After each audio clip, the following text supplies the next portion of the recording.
Kanalımdan ve mutfağımdan herkese merhabalar. Biliyorsunuz bu yüzyılın en kötü hastalığı koronavirüs.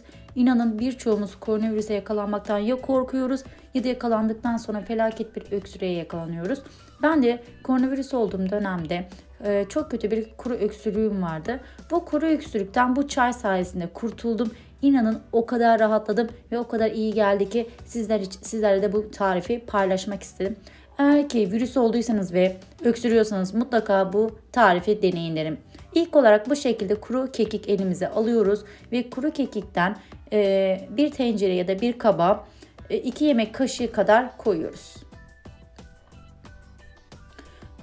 Kuru kekiği koyduktan sonra biz bu çayımızda yarım limon kullanacağız. Limonumuzun yani yarım limonu 4 eşit parçaya bölüyoruz.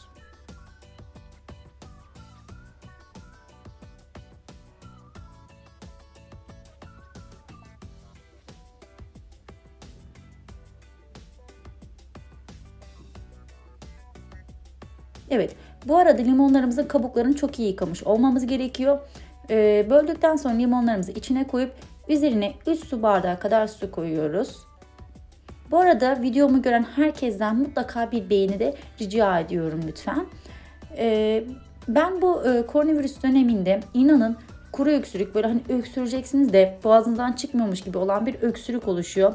Ondan inanın bu kuru kekik sayesinde ve artı bir de pekmezli tarifim var. Onu da o tarifimle sizlerle paylaştım. Açıklama kısmına onu da ekleyeceğim. Sizler için oradan tıklayıp izleyebilirsiniz. İki tarifim sayesinde kuru öksürükten rahatlıkla kurtuldum. Gördüğünüz gibi bu şekilde karışımımızı ocağa aldım ve almış olduğum bunu tam 10 dakika, sadece 10 dakika boyunca kaynatıyoruz.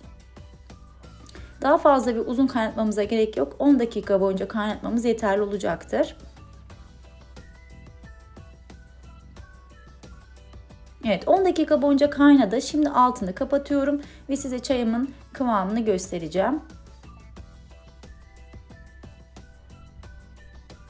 Evet, görmüş olduğunuz gibi çayımız böyle bir renk almış oldu. Limon, kekik ve su birbirine çok güzel bir şekilde birleşti. Şimdi tam bir şifa kaynağı oldu. İnanın sağlığımız o kadar önemli ki bu dönemlerde bunu çok iyi anladık. Ve sağlığımızı bu şekilde doğal bir şekilde tabii ki mecburen korumamız gerekiyor. Bu şekilde süzgeç yardımı ile mutlaka, çünkü kekikler ağzımıza gelmesin diye bir bardağa servis edebilirsiniz. Ve günde 3 defa olmak üzere bu çayımızı tüketebilirsiniz. Harika oluyor. Şöyle söyleyeyim, beni o kuru öksürükten, koronavirüs dönemindeki kuru öksürükten bu çay sayesinde kurtuldum diyebilirim. O yüzden mutlaka, benden bu tarifi isteyenler çok oldu. O yüzden paylaşıyorum. Mutlaka kuru öksürüğünüz varsa bunu deneyin ve yapın derim. İnanın sağlığımız şakaya gelmez. O yüzden kendinize çok dikkat edin. Eğer sizin de bu dönem için kullandığınız bir tarifiniz varsa mutlaka yazın öksürük için. İnsanlar yorum kısmından görüp deneyip uyguluyorlar. Bu nedenle sizler de mutlaka yazmayı unutmayın. Şimdiden hasta olan herkese şifa diliyorum. Sağlıcakla kalın.